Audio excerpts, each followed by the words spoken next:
పార్దు భానుమతి చెయ్యి పట్టుకొని తన రూమ్‌లోనికి చాలా కోపంగా తీసుకొని వచ్చి, "ఏంటి ఆవిడతో ఏంటి నీకు ఆ మీటింగులు? ఏటి మాట్లాడుకుంటున్నారు మీరు?" అని చెప్పేసైతే చాలా కోపంగా మాట్లాడుతూ ఉంటాడు. ఆ మాటలు వినగానే అక్కడ ఉన్న భానుమతి అయితే, "ఏంటి ఎవరితో నేను కబుర్లు పెడుతున్నాను అంటున్నావు?" అని చెప్పేసైతే అడుగుతూ ఉంటుంది. ఆ మాటలు వినగానే అక్కడ ఉన్న పార్దు మాత్రం, "నీకు చెప్తున్నాను కదా! ఆవిడతో ఎలాంటి మీటింగులు వద్దు, ఆవిడతో అసలు మాట్లాడొద్దు అని. అలాంటప్పుడు మళ్ళీ ఆవిడతో ఎందుకు అంతలాగా మాట్లాడుతున్నావు? ఎందుకు ఆవిడతో అంత క్లోజ్‌గా ఉంటున్నావు?" అని చెప్పేసి అయితే అడుగుతూ ఉంటాడు. ఆ మాటలు వినగానే అక్కడ ఉన్న భానుమతి మాత్రం, "ఆవిడ అంటున్నావు, ఆవిడ ఎవరు? మీ అమ్మే కదా!" అని చెప్పేసి అయితే అంటూ ఉంటుంది. ఆ మాటలు వినగానే అక్కడ ఉన్న పార్దుకైతే చాలా కోపం వచ్చేసి, "నువ్వు అలా మాట్లాడవద్దు. నాకు ఆవిడతో మాట విన్నా సరే మా అమ్మ అన్నా చాలా చిరాకు" అని చెప్పేసి అయితే అంటూ ఉంటాడు. ఆ మాటలకి అక్కడ ఉన్న భానుమతి అయితే ఒక్కసారిగా షాక్ అయిపోయి, "ఎందుకు ఆవిడంటే నీకు ఇంత కోపం? నేను వచ్చినప్పటి నుండి చూస్తున్నాను. ఎందుకు నువ్వు ఆవిడ అని పేరు ఎత్తితే చాలు చాలా కోప్పడిపోతున్నావు.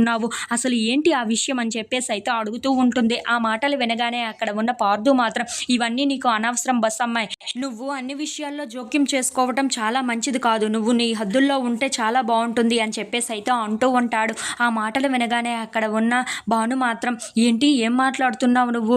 నేను వచ్చినప్పటి నుండి చూస్తున్నాను. అసలు మీ అమ్మ అంటే నీకు ఎందుకు పడదో నాకు అర్థం కావటం లేదు. మీ అమ్మ అంటే నీకు ఎందుకు అంత ద్వేషమో అర్థం కావటం లేదు. ఆ విషయం ఏంటో నాకు కూడా చెప్పొచ్చు కదా!" అని చెప్పేసి అయితే అంటూ ఉంటాది. ఆ మాటలకి అక్కడ ఉన్న పార్దు మాత్రం, "అవన్నీ నీకు వద్దని చెప్పానా? వద్దని చెప్పానంటే వద్దని చెప్పానే. ఇప్పుడు ఆ విషయాలన్నీ ఎత్తకు. ఆవిడతో నాకు దగ్గర మాట్లాడకు ఆవిడ గురించి" అని చెప్పేసి అయితే అంటూ చాలా కోపంగా తిరిగిపోతూ ఉంటాడు. అది చూసి అక్కడ ఉన్న భానుమతి మాత్రం, "ఏంటి వద్దంటున్నావా? ఇదిగో నా మీద ఒట్టే. నువ్వు అసలైన విషయం ఏంటో చెప్పకపోతే" అని చెప్పేసి అయితే అంటూ ఉంటుంది. ఆ మాటలు వినగానే అక్కడ ఉన్న పార్దు అయితే ఒక్కసారిగా షాక్ అయిపోతూ ఉంటాడు. "ఏంటమ్మా ఇలా చేస్తున్నావు?" అని చెప్పేసి అయితే అడుగుతూ ఉంటాడు. ఇంతలో అక్కడ ఉన్న భానుమతి మాత్రం, "అవును, అసలు విషయం ఏంటో నాకు తెలియాలి. అసలు ఏం జరిగిందో కూడా తెలియాలి కదా!" అని చెప్పేసి అయితే అంటూ ఉంటుంది. ఆ మాటలు వినగానే అక్కడ ఉన్న పార్దు అయితే ఒక్కసారిగా షాక్ అయిపోయి భానుమతి వైపు అలా చూస్తూ ఉండిపోతాడు. If you like this video please subscribe.